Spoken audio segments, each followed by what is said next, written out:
Дали ќе има цензус за успех на претседателските избори, експертската јавност смета дека граѓаните ќе излезат и внедела ќе го изберат петтиот претседател на Македонија. Аналитичарот Петар Арсовски очекува на 5 мај зголемена излезност да има од македонското гласачко тело.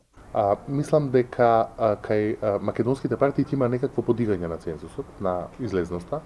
Кај ВМРО ДПМН тоа е затоа што имаат веќе реална шанса за победа, а кај СДСМ од страв да не изгубат позицијата која имаше Стево Пендаровски како фаворит кога влезе во овие избори.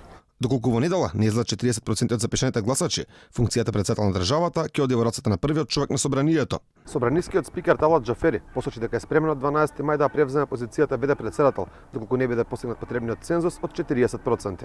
Токму ваквиот развој на настаните, според Арсовски, може да донесе намалена излезност кај албанскиот електорат. Кај албанските партии е некакво сосема друго прашање. Јас мислам дека што од калкулации, што од политички маневри, што од можноста Талат Џафери да стане ВД претседател, може да има некакви политички дополнителни калкулации кај албанските партии.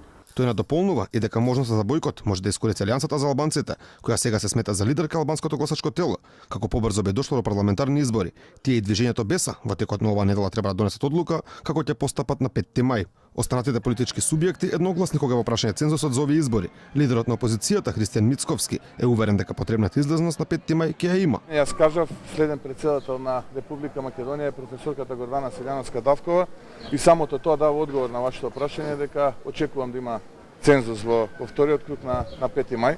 Увереност во успех на изборите изрази и премиерот на државата и лидер на владеачката СДСМ Зоран Заев.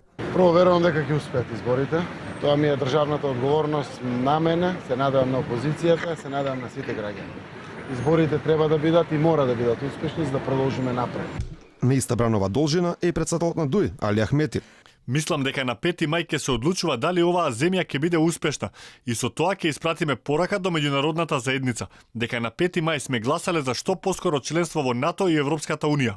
Покрај политичките лидери, граѓаните сами да одлучат кој воднина ќе води државата од вилата на Водно, повика и други аналитичари, експерти, како и активисти од власта и опозицијата.